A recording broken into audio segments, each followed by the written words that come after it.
good evening, good afternoon even. I'll just set my timer. Welcome to this talk.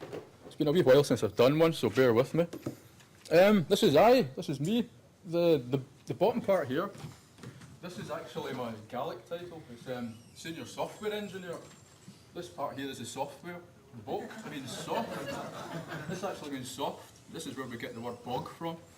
And I'm always telling people that this can actually be translated as Senior Swampware Engineer. Which is good. I've got a black box. This is where I'm based at Solomore Ostic on the Isle of Skye. It's the Scotland's Gaelic College. All the teaching is through the medium of Gaelic, and this is the roof. This is where I go to get away from people like my colleagues in the corner there, who are always complaining that things are broken. I've always thought that if Darwin was alive today, he would probably put a very large magnifying glass on me, because I started off writing device drivers, and I've kind of evolved up the stack to middleware and then to integration. And as we'll see, I finally evolved fully, and I'm now walking fully upright in the device world, the wacky personal devices. So the talk is actually about how do you extend identity out of the institution and into the community, because the ingredients of this are the public, the people in, for example, remote communities, especially in the Isle of Skye. How can we give them walk-in access to electronic resources that are provided by people such as Just Collections? And how we do that at the moment, this is very much a prototype system that we're working with the Scottish Government Improvement Service. This is essentially, I'll warn you now, this talk has traces of shibboleth in it, so please, not much, but it should be fine. The Scottish Government Improvement Service is a way for the public to be verified by local authorities, who will then hold their information. This is to be decided in a secure way, and it can be transmitted to certain universities or local government authorities. Perhaps they can pay their council tax by it and stuff like that. But for us, it's interesting for us because what we have is a JISC model license, which allows us as a university to offer walk-in access to the public to ebooks. But there are certain conditions. As we're part of the UK Access Management Federation, we need to know who they are. I think it's clause 6, the user accountability clause, in case they go rogue and start downloading stuff and taking it away. We have to know who they are, what their email address is, what their home address is, their telephone number. This is all part of the licensing for walk-in access. So this is actually what happens. This is the actual kind of flow of what we're trying to provide. This little chap here, a member of the local community, he's not real, by the way. This is not what it's like in Skye. He wants walk-in access to e-resources. He wants to access Robbie Burns' collection at the university. It's held, perhaps it's a Just Collections. Well, for us to access, grant McJockery access to the Robbie Burns repository, we need to know that Jock is who he says he is. And the way we do that at the moment, the prototype at the moment is this little chap will walk into the library. We will somehow verify his details at the point of access without bothering the very violent librarian in the corner. Because I've worked with lots of librarians, and they're really wonderful people. They're very, very passionate about their whole business, but they're very, very busy, and they have to actually identify these people. People have to bring stuff like utility bills and stuff like that to say who they are. We then have to record that information somehow. So if they do something bad with the resources, the resource supplier can ask us who they are. And one of the best ways of doing this, so rather than annoying all the librarians, what we want to do is automate this. And one of the ways of doing this is using the Scottish Government Improvement Service. This is MyGovScot. At the moment, it's a prototype service. We're exploring with them the best way of actually getting information out of it. and in an automated way so that it doesn't bother the actual librarians. What we'll do is when a user walks into a university library, it'll be scattered with beacons, iBeacons, things like that, and they're allowed to bring their own device. And the theory goes that if they walk into the library, the device the app that we produce, Android or iOS, will pick up these beacons. The beacons then determine which library in the partnership with the University of the Highlands and Islands, all 13, 14 of them, it will determine which library they are in. It will then bring up the Scottish Government Improvement Service's My Account single sign-on page. The user will then sign in there and then in the library, which will be part of the JISC licensing terms. The information flow after that essentially ends up with the user having an actual time-limited Active Directory account in our system. That then gives them a kind of an association with us, so they can use that temporary account to actually access their shibboleth, our shibboleth resources via the JISC collections. The thing is, because the licensing actually says that you're not allowed to give these people access off premises, so we're really pushing the boundaries with this. We've been talking to the JISC collections folk about why can't we just let people access e-resources on site, in the canteen, for instance, as long as it's not off-site. If these people leave the premises, the building, they walk out this side, they should not get access. And the way we determine that, we stop them getting access by making sure it's a time-limited account in Active Directory. So by the time they've got home, it's expired, but it's still there. And one of the things that we have to be very careful is, as part of the JISC collections licensing, walk-in access license, we have to be able to provide these people user address, email and phone number. But do we really need to keep that on site? That's one of the questions we have to think about, because it's not really our business to know who they are until they go rogue, if they go rogue, such as downloading far too much content, using some sort of bot on site to take content from supplier websites. So one of the things we're exploring is, do we keep it on site encrypted, or do we work out a relationship with the My Account provider at the Scottish Government Improvement Service to kind of request that information, should it be required? Because this thing at the moment is built on shibboleth. So there are quite a lot of questions to talk about at the moment. And we have a prototype working with our development shibboleth provider. It's essentially a shibboleth identity provider around which we wrap various services in our shibboleth service provider. Oh. This is basically what we use. These things are Estimote beacons. We just scatter them around the libraries. They come in a wonderful little SDK for Java and Swift. It's very good. We write these applications that pick up the beacons. The beacons tell us, we program them in such a way that the beacons tell us which library the user is at. So we know exactly where they are, what they're doing, but we don't really care who they are at the moment.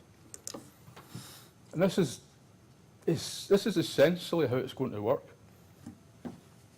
The user will walk in, they'll come up, and the app will show them a welcome screen. It says, welcome to Solmore Rustic Library in Gaelic or English. It will then search for a beacon around the entire library, because beacons will be used for all sorts of purposes. So we will have several beacons scattered around the library. And the beacons will be picked up, sent off to a REST service that we design, and then we do some black magic on the back end. We redirect the app to the MyGov Scot identity provider, the shibboleth identity provider. The user then logs in, and we then get the attributes onto our shibboleth service provider. That then communicates with the app, sending it the details of the time-limited username and password for the user. So this is where it fits into, go back to this one. At this point, the user is kind of halfway through the flow. So the user walks past the librarian, just shows them what's going on. The librarian doesn't really need to know at the moment. After that, the user can go to a terminal in the library and just start browsing. They can log in using that time-limited account. So it's quite an involved system, but it's on the face of it, it's just standard shibboleth with lots and lots of security questions that we really need to think about. So it's... Oh, Jesus, is that the end already? I better go back. It's quite a last-minute thing, this. Yeah, because at the moment, we have vast collections of e-resources that are walk-in access enabled. One of the things we really need to do is to get the information from the user. At the moment, if a user wants to get access to the GIST collections, they walk into the library and then they hand over personal stuff such as a utility bill, their phone number, ID card or whatever. But the librarian has to somehow verify this to prove who the user is. And at the moment, we don't really have the time to do that. So this system with the Scottish Government is exploring that. There are all sorts of kind of obstacles in the way at the moment, such as for the school kids in Scotland, essentially have an ID card which they haven't been issued to yet. Once they're issued an ID card, they are then they're My Account users. They will have a My Account and they can walk into any university library and browse the resources. But one of the things we're thinking about is if these people from the communities, the school kids who want to perhaps try out education at university level, although we have a batch of information, which if we have to keep it on our side, it will be completely encrypted. It's essentially a black box of attributes describing who the user is. And the only reason we need to open that box is if the user does something bad. Apart from that, we don't care who they are at the moment. But the other reason to open the box is if they ask us to open the box, such as they want to become a student, and then if they give us access to that box, we can open it, use that information we get from it to then populate proper accounts for them. So in the end, we're kind of opening a shop front to the local communities, the local schools, to bring people into the institution. Initially, just to view e-resources and to browse and to do research. But in the long term, if they like what they see, they could give us permission to actually open these black boxes. And one of the questions we have is, do we keep these black boxes on site?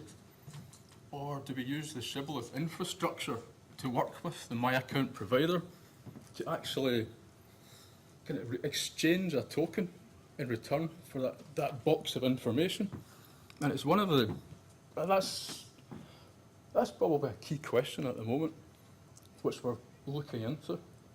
But it's prototype at the moment, works quite well actually. And one of the things that we need to look at the moment is the local councils, local government offices are looking into processes for validating people other than school kids, like senior citizens, people in the remote communities who want to come into a council office. Because the Highlands are massive and most of it's in Inverness, I believe. So one of the things we're also looking at is how to get these people. Because the provider at the top, the identity provider, works on different assurance levels. For instance, we can only give access to people who have an assurance level of 2, I believe. And to do that, the user has to go to a local government place and verify their identity with the My Account system.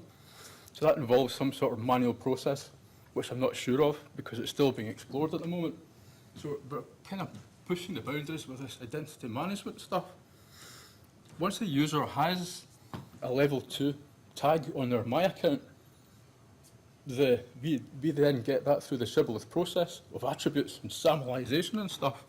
to use someone else's term. After that, it really is just, I would say it's plain sailing almost. But then again, I'm an optimist. And I think that's more or less it, really. If there are any questions.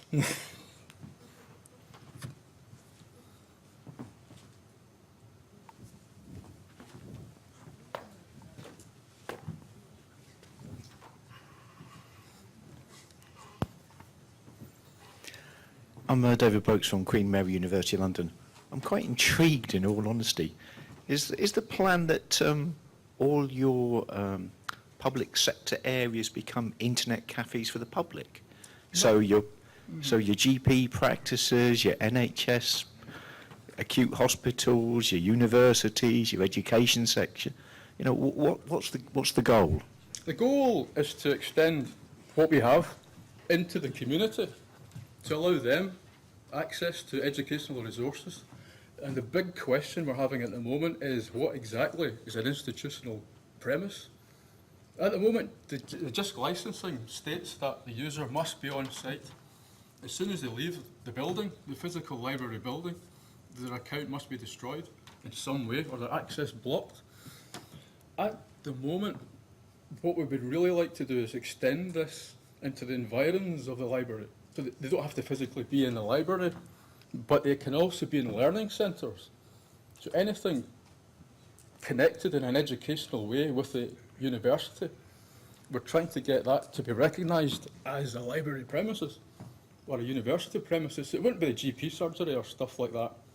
It would be the actual university library, the environs, or the local learning centres, of which there are many, many, many. And the Outer Hebrides, there are loads of them. So you don't have to travel to, say, Stornoway. If you want to get access to e-resources, you could go to your local learning centre. But that's really pushing the boundaries of the licence. That comes back to my point about whether you could use GP practices or other public sector buildings, because, again, what you're doing is that it's great if you live near a university, but if you don't, but you still require access to those e-resources, why wouldn't you be able to access them from other places? It's really a question for the licence setters. It's a good point, but it's really difficult to answer at the moment because this world of devices is really shaking up the licensing. Because at the moment, everything's in terms of bricks and mortar. And we wanted to extend that out into the virtual world. Bring your own device, bring your own network. Just as long as we know who you are, you can have access. Or we can find out who you are. Because we need to know to satisfy our licensing. Thank you, Alistair.